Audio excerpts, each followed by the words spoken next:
Hello every one. നമ്മൾ ഇന്ന് discuss ചെയ്യാൻ പോകുന്നത് ഫണ്ടമെന്റൽസ് ഓഫ് ഫിസിക്കൽ ജിയോഗ്രഫി എന്ന് പറയുന്ന +1 NCERT text book chapter 9 solar radiation, heat balance and temperature ആണ്. ആസ് യൂഷ്വൽ ഇതും ഡിഫറെന്റ് പാർട്സ് കാണും. So our first part, solar radiation. Before moving on, if you are aiming UPSC, climatology is a very important portion. Even if you are considering our present, climate change is one of the biggest threat which we are facing.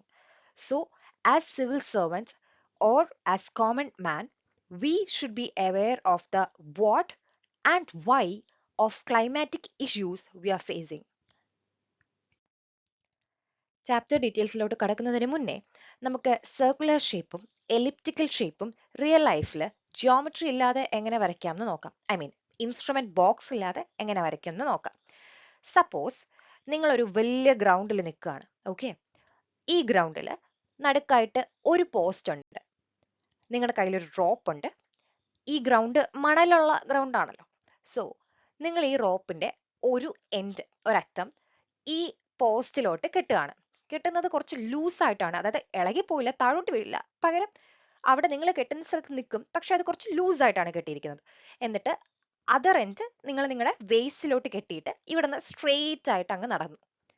Okay, നടന്നിട്ട് എത്തിയപ്പോഴത്തേക്കും റോപ്പിന്റെ ആ ഒരു നീളം കഴിഞ്ഞു. നിങ്ങൾ അവിടെ നിന്നു. അവിടെ നിന്നിട്ട് നിങ്ങൾ ഇങ്ങോട്ട് നടന്നു തുടങ്ങി. ഓക്കെ, ഇങ്ങനെ നടന്ന് നിങ്ങൾ സ്റ്റാർട്ട് ചെയ്ത പോർഷനിലോട്ട് എത്തി. ഈ സമയം നിങ്ങൾ ആ മണലിലോട്ട് നോക്കുകയാണെങ്കിൽ നിങ്ങളുടെ ഫുട് പ്രിന്റ്സ് ഒരു സർക്കിൾ ആയിരിക്കും ഉണ്ടാക്കുന്നത്. ആൻഡ് ഈ സെന്ററിൽ നിന്ന്, അതായത് ആ പോസ്റ്റിൽ നിന്ന് എല്ലാ പോയിന്റിലോട്ടും, നിങ്ങളുടെ എല്ലാ ഫുട് പ്രിന്റ്സിലോട്ടും ഉള്ള ഡിസ്റ്റൻസ് സെയിം ആയിരിക്കും. അതാണല്ലോ സർക്കിൾ. സർക്കിളിൽ അതൊരു റേഡിയസ് എന്ന് നമ്മൾ പറയും. ഓക്കെ, ഇനി അതേ ഗ്രൗണ്ടിൽ വേറൊരു പോസ്റ്റ് കൂടെ നിങ്ങൾ കണ്ടു. ഇപ്പൊ രണ്ട് പോസ്റ്റ് ഉള്ളതുകൊണ്ട് ഒന്നിനെ നമുക്ക് എ എന്നും ഒന്നിനെ നമുക്ക് ബി എന്നും വിളിക്കാം. നിങ്ങൾ എന്ത് ചെയ്തു? നേരത്തെ എടുത്ത ആ റോപ്പ് എടുത്തിട്ട് ഇപ്പോൾ എയിലും ബിയിലോട്ടും കെട്ടി. ടൈറ്റ് ആയിട്ടല്ല, ലൂസ് ആയിട്ടാണ് കെട്ടിയത്. വലിയ റോപ്പ് ആയതുകൊണ്ട് ഇതിങ്ങനെ കുറച്ചധികം ഇങ്ങനെ നീണ്ടു കിടക്കുമല്ലോ. എന്നിട്ട് നിങ്ങൾ അതിന്റെ ഒരു എൻഡിൽ കയറി നിന്നു. ഓക്കെ, ഒരു എൻഡിൽ കയറി നിന്നിട്ട് ഞാൻ ഈ എക്സ്ട്രാ ഒരെണ്ണം മാറ്റട്ടെ. ഓക്കെ, ഒരു എൻഡിൽ കയറി നിന്നിട്ട് ഇതിനെ ഇവിടെ നിന്ന് നിങ്ങൾ മൂവ് ചെയ്ത് അതും പിടിച്ചുകൊണ്ട്, ഇപ്പൊ നിങ്ങൾ വേസ്റ്റിൽ ഇത് പിടിക്കുക മാത്രമാണ് ചെയ്യുന്നത്, കെട്ടാൻ ഒരു ഭാഗമല്ലല്ലോ. പിടിച്ചു വെച്ചിട്ട് നിങ്ങൾ അവിടെ നിന്ന് നടന്ന് ഈ ജാൻ തേർഡ് എന്ന് പറയുന്ന പോർഷനിലോട്ട് എത്തുന്നു.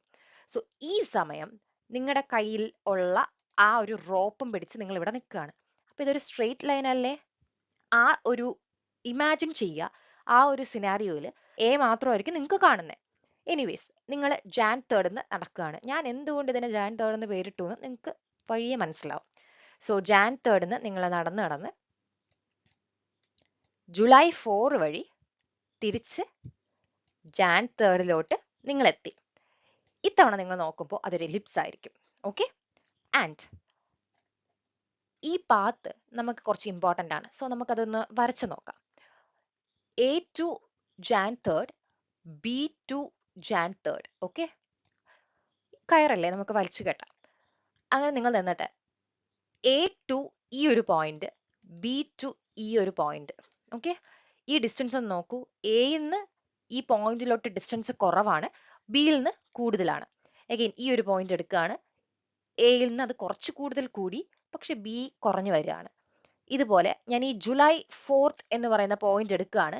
ബി ഏറ്റവും കുറവുള്ള പോയിന്റ് ആണ്, എ ഏറ്റവും കൂടുതലുള്ള പോയിന്റ് ആണ്. ഓക്കെ, തിരിച്ച് അവിടെ നമ്മൾ വന്നു. അഗൈൻ ഇതേ പാത്ത് നമുക്ക് തിരിച്ചു കിട്ടുകയാണ്. ജാൻ തേർഡിലോട്ട് എത്തുമ്പോൾ എന്താ സംഭവിക്കുക?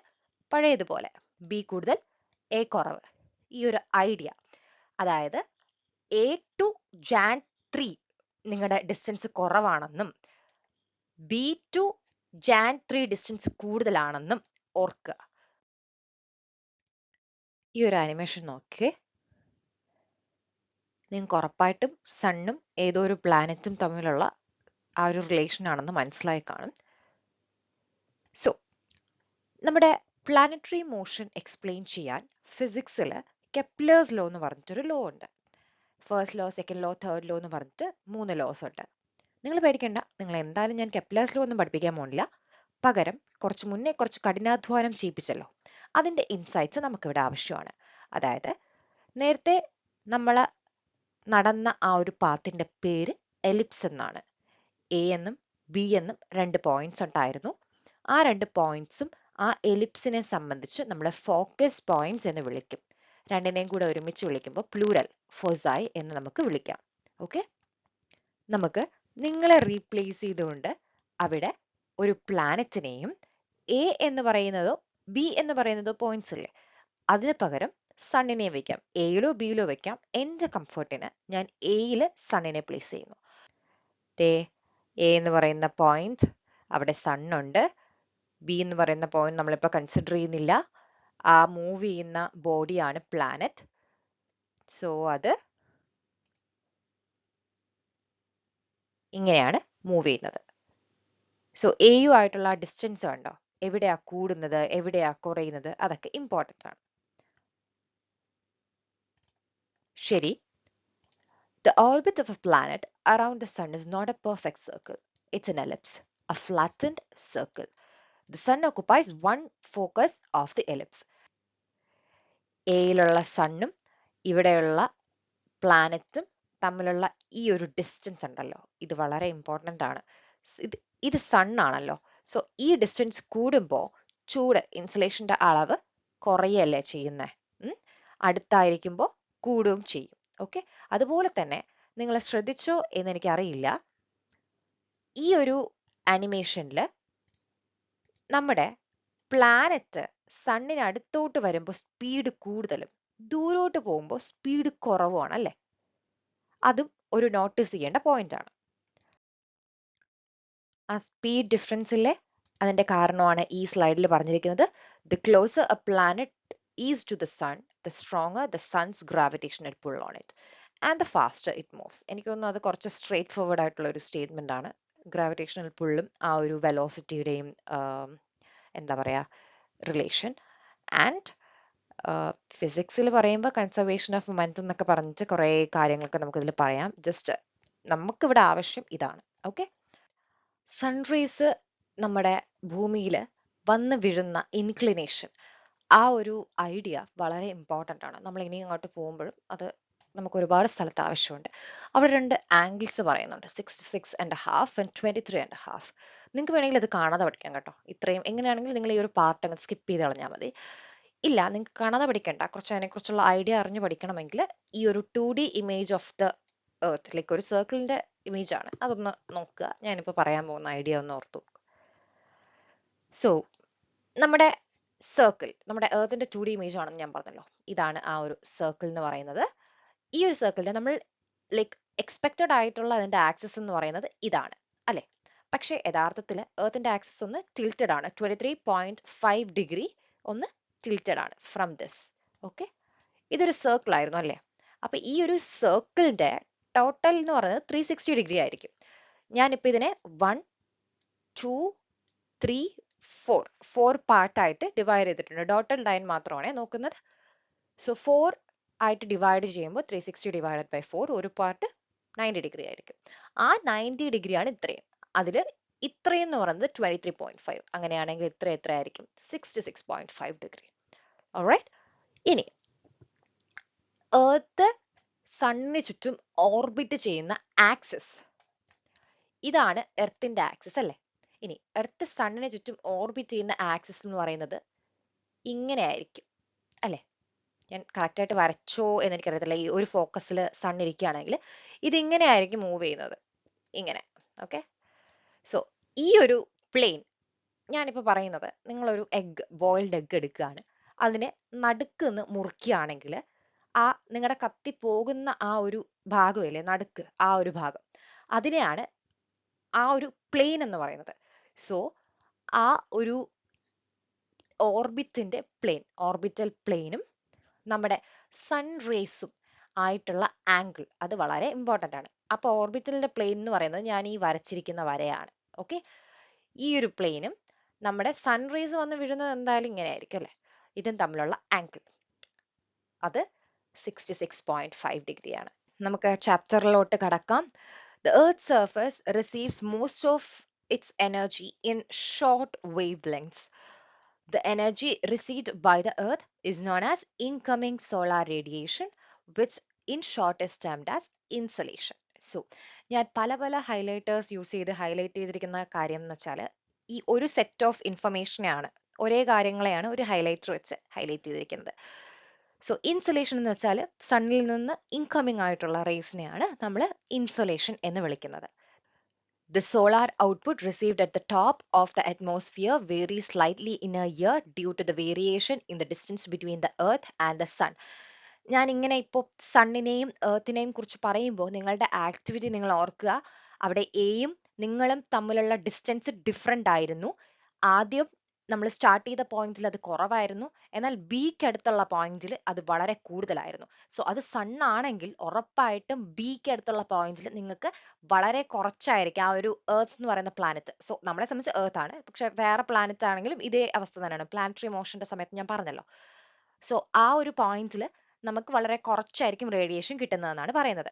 നേരത്തെ ഞാൻ അവിടെ യൂസ് ചെയ്തത് ജാനുവരി 3 എന്നും ജൂലൈ 4 എന്നുമാണ്. അതിനെക്കുറിച്ചാണ് ഇനിയും പറയാൻ പോകുന്നത്. During its revolution around the sun, the earth is the farthest from the sun. ഏറ്റവും കൂടുതൽ ഡിസ്റ്റൻസ് ഉള്ളത് ഓൺ ദ ജൂലൈ 4 ബിക്ക് അടുത്തുള്ള point. Okay, this position of the earth is called aphelion. Alright, ഈ ഒരു വേർഡ് ഓർത്തിരിക്കുക, അപ്പീലിയൻ, പെരീലിയൻ ഇനി പഠിക്കും. On 3rd January, the Earth is the nearest to the Sun. This position is called perihelion. Okay, aphelion, perihelion ഓർത്തിരിക്കുക. ഇനി therefore ഇതിൽ നിന്നുള്ള output എന്താണ്? Insolation received by the Earth on 3rd January is slightly more than the amount of the same received on 4th July. Okay, പക്ഷേ ഈ പറയുന്ന variation നമുക്ക് അത്ര ഫീൽ ചെയ്യാറില്ല. കാരണം എന്താണ്? Due to the distribution of land and sea and the atmospheric circulation. So distribution of land and sea എന്ന് പറഞ്ഞാൽ ലാൻഡും സീയും എടുക്കുകയാണെങ്കിൽ ഏറ്റവും കൂടുതൽ ചൂട് ഉള്ള പ്രദേശം ഏതായിരിക്കും? ലാൻഡ് ആയിരിക്കും. കാരണം സീ എന്ന് പറയുന്നത് ഒരുപാട് സമയമെടുത്ത് ചൂടാകുന്നതാണ്. അത് മാത്രമല്ല സീക്ക് മുകളിൽ ഒരുപാട് ക്ലൗഡ്സ് കാണും. സോ ക്ലൗഡ്സ് വരുന്ന സൺറേസിനെ റിഫ്ലക്ട് ചെയ്യാനുള്ള ചാൻസ് ഉണ്ട്. ലാൻഡ് പോർഷന് മുകളിലായിട്ട് കുറച്ച് ക്ലൗഡ്സേ കാണും. കാരണം എന്താ? ക്ലൗഡ്സ് എന്ന് പറയുന്നത് ഉറപ്പായിട്ടും ഈ വാട്ടർ വേപ്പർ ഇവാപ്പറേറ്റ് ചെയ്ത് മുകളിൽ പോയിട്ടാണ് ക്ലൗഡ്സ് ഉണ്ടാകുന്നത്. നമ്മൾ ചെറിയ ക്ലാസ്സിലൊക്കെ പഠിച്ചിട്ടുണ്ടാവല്ലോ, ഈ സൂര്യതാപമേറ്റ് ജലാംശം അന്തരീക്ഷത്തിൽ നീരാവിയായി അങ്ങനെയൊക്കെ പറഞ്ഞ് പഠിച്ചിട്ടുണ്ടായിരിക്കുമല്ലോ. സോ ആ ഒരു പ്രോസസ്സ് ഓർക്കുക. അങ്ങനെയാണെങ്കിൽ വാട്ടർ ബോഡീസിന് മുകളിലായിരിക്കും കൂടുതൽ ക്ലൗഡ്സ് ഉണ്ടാകുന്നതെന്ന് മനസ്സിലാക്കുക. ക്ലൗഡ്സ് വാട്ടർ കൊണ്ടാണല്ലോ ഉണ്ടാക്കിയിരിക്കുന്നത്. സോ അതിൻ്റെ അകത്ത് നമുക്ക് റിഫ്ലക്ഷൻ പോസിബിൾ ആണ്. സോ അങ്ങനെ നമുക്ക് അങ്ങോട്ടേക്ക് വരുന്ന സൺലൈറ്റിന്റെ അളവ് കുറവായിരിക്കും. സോ അങ്ങനെയും ഒരു ബാലൻസിങ് ഇവിടെ നടക്കുന്നുണ്ട്. നമുക്ക് ഈ പറഞ്ഞ ഒരു കാര്യം അത്ര ഫീൽ ചെയ്യില്ല എന്നാണ് പറയുന്നത്.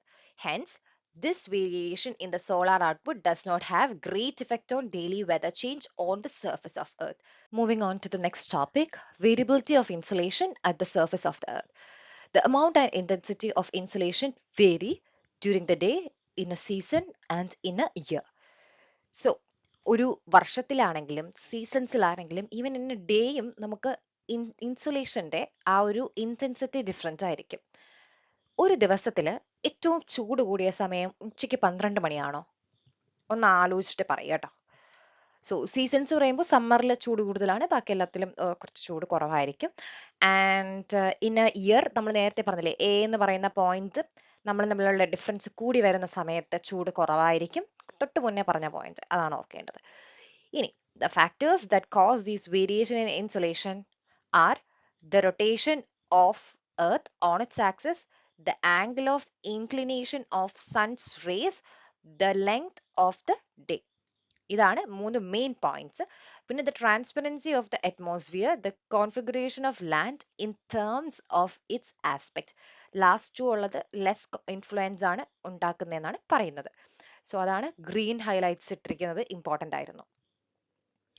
The fact that the Earth's axis makes an angle of 66.5 with the plane of its orbit around the Sun has a greater influence on the amount of insolation received in different latitudes. The higher the latitude, the less is the angle they make with the surface of the Earth, resulting slant sun rays. The area covered by vertical rays is always less than the slant rays. If more area is covered, the energy gets distributed and net energy received per unit area decreases. Moreover, the slant rays are required to pass through the greater depth of the atmosphere, resulting more absorption, scattering and diffusion. ഈ ഒരു പാരഗ്രാഫിൽ പറയുന്നത് എന്താണെന്ന് വെച്ചാൽ നമ്മുടെ എർത്തിന്റെ ഓരോ പോർഷനിലും sunlight വന്ന് വീഴുന്ന ആ ഒരു ഇന്റൻസിറ്റി ഉണ്ടല്ലോ, അത് എങ്ങനെ എനർജിയുമായിട്ട് റിലേറ്റ് ചെയ്തിരിക്കുന്നു എന്നാണ് പറയുന്നത്. സോ ഇവിടെ ഞാനിപ്പോൾ വരച്ചിരിക്കുന്ന ഒരു പെർഫെക്റ്റ് സർക്കിൾ ആണെന്ന് വിചാരിക്കുക കേട്ടോ. സോ സണ്ണിൽ നിന്ന് സൺറേസ് ഇങ്ങനെ വന്നുകൊണ്ടിരിക്കുകയാണ്. ഇത് ദേ വന്ന് ഇവിടെ അങ്ങ് പതിച്ചു. സോ സണ്ണിൽ നിന്ന് വീണ്ടും സൺറേസ് ഉണ്ട്, അത് ഇവിടെ ഇത്ര അങ്ങ് വച്ചു. സോ ഇവിടെ ദേ ഇത്രയും ഭാഗത്ത് സൺറേസ് വന്ന് വീണിട്ടുണ്ട്. ഇവിടെയാണെങ്കിൽ ഈ ഒരു ചെറിയ ഭാഗത്താണ് വന്ന് വീണിട്ടുള്ളത്. amount ഓഫ് എനർജി എന്ന് പറയുന്നത് ഇത്രയും ഭാഗത്തായിട്ട് അങ്ങ് ഡിസ്ട്രിബ്യൂട്ടഡ് ആയിപ്പോയി. ഓക്കെ, അപ്പൊ നമ്മൾ പെർ യൂണിറ്റ് ഏരിയ എന്ന് വെച്ചാൽ 1/1 ആ ഒരു ഏരിയ എടുക്കുമ്പോൾ ഇവിടെ കുറവും എന്നാൽ ഇവിടെ കൂടുതലുമായിരിക്കും. The passage of solar radiation through the atmosphere. The atmosphere is largely transparent to short wave solar radiation. So atmosphere എന്ന് പറയുന്നത് ട്രാൻസ്പെറന്റ് ആണ്. എന്തിന്? To short wave solar radiation. എന്താണ് ഷോർട്ട് വേവ് സോളാർ റേഡിയേഷൻ? നമ്മുടെ നിയർ ആയിട്ടുള്ള infrared rays, like near infrared, നമ്മുടെ visible light, ഇതൊക്കെയാണ് short waves ഉള്ളത്. വേവ് ലെങ്ത് കുറഞ്ഞത് എന്ന് തന്നെയാണ് ഉദ്ദേശിക്കുന്നത്. Okay, the incoming solar radiation passes through the atmosphere before striking the earth surface. See, atmosphere എന്ന് പറയുമ്പോൾ കുറേ ലേയേഴ്സ് ഉണ്ട് അല്ലേ? Troposphere, stratosphere, mesosphere. സോ ഇതെല്ലാം പാസ് ചെയ്താണ് വരുന്നത്. അപ്പോൾ ഇവിടെ വരുന്ന അതേ ഇന്റൻസിറ്റി ആയിരിക്കത്തില്ല ഇവിടെ എത്തുമ്പോൾ ഉള്ളത്. ഓക്കെ, സോ അങ്ങനെയും നിങ്ങൾക്ക് വേണമെങ്കിൽ ഉദ്ദേശിക്കാം. ഇങ്ങോട്ട് വരുന്നത് നമ്മുടെ ഭൂമിയിൽ എത്തുന്ന സൺറേസ് ഷോർട്ട് വേവ്സ് ആയിരിക്കും. സി, ഇവിടെ നിന്ന് ഇത്രയും ഫിൽട്ടർ ചെയ്ത് വരുമ്പോൾ അതിന്റെ സ്ട്രെങ്ത് കുറയും. നിങ്ങൾക്ക് വേണമെങ്കിൽ അങ്ങനെ കണക്ട് ചെയ്യാം എന്നാണ് ഞാൻ ഉദ്ദേശിച്ചത്. So, within the troposphere, water vapor, ozone, and other gases absorb much of the near infrared radiation. Oh, NCERT textbook ഒരു എററോ? ഓസോൺ ട്രോപ്പോസ്ഫിയറിലാണോ? ഓസോൺ സ്ട്രാറ്റോസ്ഫിയറിലല്ലേ? NCERTക്ക് തെറ്റു പറ്റിയോ? ഇല്ല, ഓസോൺ തന്നെ ഗുഡ് വേഴ്സസ് ബാഡ് ഓസോൺ ഉണ്ട്. ഓക്കെ, ഞാനൊരു ആർട്ടിക്കിൾ താഴെ ആഡ് ചെയ്തേക്കാം, വായിച്ചു നോക്കണം. ട്രോപ്പോസ്ഫിയറിലും ഓസോൺ മോളിക്യൂൾസ് ഉണ്ട്. ഓസോൺ ലെയർ ഉള്ളത് സ്ട്രാറ്റോസ്ഫിയറിലാണ്.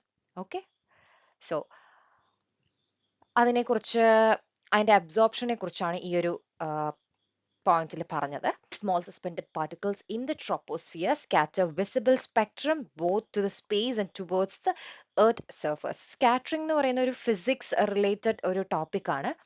അതിനെക്കുറിച്ച് ഞാൻ കൂടുതൽ എക്സ്പ്ലെയിൻ ചെയ്യുന്നില്ല. സോ സ്കാറ്ററിംഗ് ആണ് നമ്മുടെ കുറച്ച് അറ്റ്മോസ്ഫിയറിൽ കാണുന്ന കുറച്ച് പ്രതിഭാസങ്ങൾക്ക് കാരണം. എന്തൊക്കെയാണ്?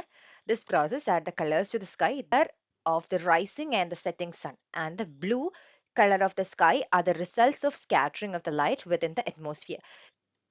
Spatial distribution of insolation at the earth's surface.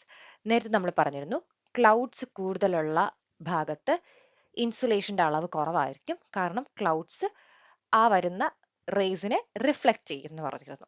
And വേറൊരു കാര്യം കൂടെ പറഞ്ഞിരുന്നു, ഓഷ്യന്റെ ഭാഗത്തായിരിക്കും കൂടുതൽ ക്ലൗഡ്സ് ഉണ്ടാകുന്നതെന്ന് പറഞ്ഞിരുന്നു.